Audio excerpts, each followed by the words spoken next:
I don't want to hear that shit. I don't buy it. Because everybody has bad breaks. Yeah. I've had a shit ton of bad breaks. But you know what I did? I stayed up. Yeah. And I thought through it. And I figured out what the fuck I did wrong. And then I went back. It's like I fucked up everything I've ever done 100 times. There's no other way to do it. And I've had a bunch of shitty breaks. Everybody has. But you got to realize when you have those shitty breaks what that is. It's an opportunity for you to reassess, reboot, get better, figure out another way, find another way through. It's just little challenges. And the people that look at those challenges and go, why do I always have these challenges? They're cancer. Those people are dangerous to be around. They will rob you of your enthusiasm. They don't give you any fuel. They're the opposite of fuel. Yeah. Like the fuel people, they're the hole in the people tank. that are kicking ass. The people that are out there just fucking hustling, always getting things done. The guy, like my friend Jocko, every morning I'll check his Instagram page, 4:30, shows a picture of his watch. Get after it. He's out there working out 4:30 in the morning. He does it every fucking morning. Why? Because he doesn't want to. And that's how you do it. You go and get after it. You don't make any excuses. And those kind of guys are fuel. But those I can't catch a break guys, they're the opposite of fuel. They're just pissing on your fire. They're no fun. And then the people that surround them are all idiots. Because only idiots want to be around I can't catch a break guys. Yeah. Only the dummies stick around. After a while, even if they're your good friend, you got to be like, bro, you got to fucking stop. You got to stop with all this I can't catch a break bullshit. All the time you're complaining, you could be instead hustling. You could be instead chasing your dream. You could be instead figuring out what you're doing wrong, trying to improve certain aspects of your life, getting your shit together, reading a book, meditating, something. Fucking something. But this I can't catch a break shit is not helping anybody, and it pushes everybody away from you. But some people, they get caught in that pattern, and it might be their parents, it might be how they were raised, somebody might have told them they were useless real early on, it's stuck, and they never feel like they get enough reassurance, they never feel like they get enough motivation, and they feel like other people get more, and they look at all these other people, how come he gets that, how come she gets this, how come he's got that going on, and all that's bad for you too. That shit ain't no good for you. And understanding that you can't listen to people, because even my parents didn't want me to do martial arts. They didn't want me to fight. They didn't want me to do stand-up. It's like, you have to understand, like, who you are. And then in the face of other people's either criticism or, lack of faith in your ability to succeed, you push through, and there's great benefit in that. And then you realize that you can kind of apply that to other things in life. You can apply that to critics. You can apply that to social media commentators. You can apply that to a lot of things. That's the real message. The real message is we all started from nowhere. I mean, we all had bullshit jobs. We all felt like losers. But through time and effort, you build a stronger human. You build a stronger body. You build a stronger mind. You build accomplishments and will and momentum. And then you look back and you go, hey, man, I'm not washing tables anymore.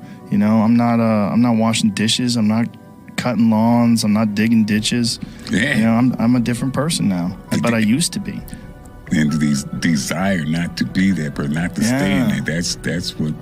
That's the hardest part, right? Is to get out of that rut. When you ain't got shit and there's nothing going on, to have faith then is so difficult. To have faith when you're successful, it's like, listen, bitch, you've been successful for a while. Of course you got faith. Just keep doing what you're doing. That's easy. It's like absolutely. It's like you already got up the hill. Now you're just coasting. Yeah. You're just rolling down the hill. Everything's great. That's the easy part. It's all smooth sailing. Yep. The hard part is getting up that fucking hill.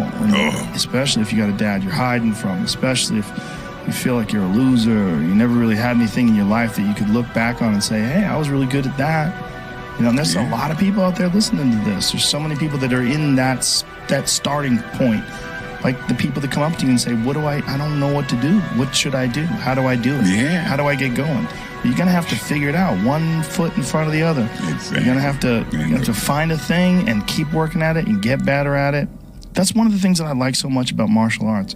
They let anybody in. Yep. Anybody in. And then from learning how to do that, you get better. And then you realize, damn, I can get better at anything. Yeah. Because the first time I ever did jiu-jitsu, I remember just being manhandled so bad, going, man, I'll never be good at this. This is terrible.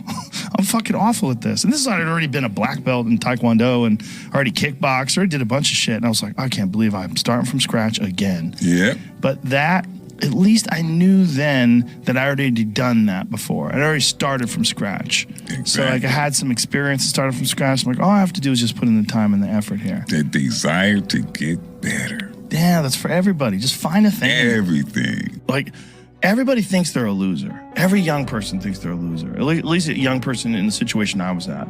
Like, I didn't know I wasn't a loser until I started winning, until I started doing martial arts. Martial arts taught me that, like, I could get better at stuff, that I wasn't really a loser. I just was someone who was, like, in a fucked up situation. But you could channel all that energy that you have as a young person into something and get better at it. And then all of a sudden people admired me. I was like, this is crazy. So I went from being someone who was incredibly insecure and basically a failure to someone who was really successful at this one thing that was very dangerous, that other people were scared of. And that gave me immense confidence and also a real understanding of the direct correlation between hard work and success. It's like, don't give yourself an out. The problem is you give yourself an out. Yeah. Like, you can't give yourself an out. Why do I do that, though? It's Stephen Pressfield wrote about it in The War of Art. Yeah. It's a great book. If you haven't read it, The War of Art, it's a real small book. I used to have a stack of them. I used to hand them out to guests. He talks about this thing that we all have, everyone has, and not just me, I mean everybody that does anything has. And it's like this voice in your head that wants you to do nothing. This voice in your head, and he calls it resistance. Yeah. And he talks about this resistance that is in your head and that you have to decide that you are a professional. This is what a professional does. A professional goes to work and they give in to the muse. Okay, the concept of the muse, whether or not it's real, but the concept of the muse is you settle in and receive creativity almost like as a divine gift from this magical entity, the muse. Now, whether or not it's real is not important. What's important is if you treat it as if it's real, it does work. And what works is if you dedicate your time and your focus, like realistically, with a professional, disciplined effort to creativity. You show up every day like a professional, but you show up to be creative. If you just do it on a regular basis, ideas will come to you. Where are these ideas coming from? Well, his concept was to think of it as you're a professional and you're getting these ideas from the muse. And this is what you do. You show up and you do the work, you focus on it, and these ideas will come to you. And that's really true. If you really stop and think about it, if you write something, whether it's the most brilliant thing you've ever written or whether you're not good at editing and it turns out to be dog shit, where's that coming from, man? You're just sitting down in front of your laptop and these thoughts are coming to you and all of a sudden you're talking about a kid who's riding a bike and he gets attacked by a werewolf. Like, where the fuck is this coming from? If it's not coming from the muse, where is it coming from? Well, it's coming from my creativity. Okay. Do you know how to access your creativity like you can blink? No, you don't. Do you know how to access your activity like you can lick something or perform any sort of physical function that's repeatable? No, you don't. It's a non-repeatable thing. Treat it like it's magic. But treat it like you're a professional and you show up to engage with the magic. So every day, at the same time, you sit down in front of your keyboard and you start working. And just put in the work. And force yourself to do it. Force it like a muscle. Like the same muscle that you develop when you go running every day. And then you get to the point where like 7 days in, you start fucking feeling good running. Right. So you start to feel like you're good at it. You start feeling like you're getting better. Yeah. Because you're putting in the time. There's something that I figured out personally. And that I try to relay this. And I try to be more clear and more concise the way I relay it. The way I look at it is that your mind, you have a certain amount of bandwidth. This is why I don't read Instagram comments or Twitter comments or YouTube comments. Like, I don't have any time. If I read them, it's an accident. But to seek them out, yeah. You have bandwidth. I don't spend time wondering why I hate things or hating on someone or being jealous. You have, let's call it units. You have 100 units of bandwidth in your mind. So that means there's 100 units that you can spend on things you care about, or you could let your mind be occupied by some stupid fucking Twitter feud that you're in with some idiot that you don't even know, and you could spend 30% of your Twitter bandwidth or your mind bandwidth on this, and then you only have 70% for the things you love. And then maybe you're involved in some fucking relationship with someone who's an idiot and you're arguing back and forth with them. Well, there's another 30% that's gone. Now you have 40% left. You have 40% for the things you love instead of 100%. Even the regrets, the bad things or the stupid things, you learn not to do bad things or stupid things. You know, all those things are beneficial in some way if you can get through them. You know, if you like did something that resulted in someone's death or something horrible like that, yeah, it'd be a terrible regret. But I've been very fortunate that hasn't happened. But the dumb shit that I've done or the bad mistakes that I've made, they've taught me. You know, you learn. Like, that's why failure is so important. Like, failing and fucking up and making mistakes, it's very important. That's how you learn. That's how the bad feeling that you get from something that you shouldn't have done or wish you didn't do or wish you did better. Like, especially failing at something where you half-assed it and you just feel like a fucking loser. Like, that just teaches you.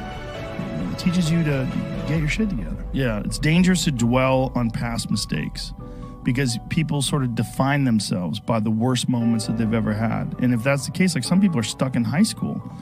You know, they're stuck in failures that they had, like when they were first getting jobs, and they always think that they're a loser, and they don't like the feeling of failure, so they keep low expectations so that they never have to feel that.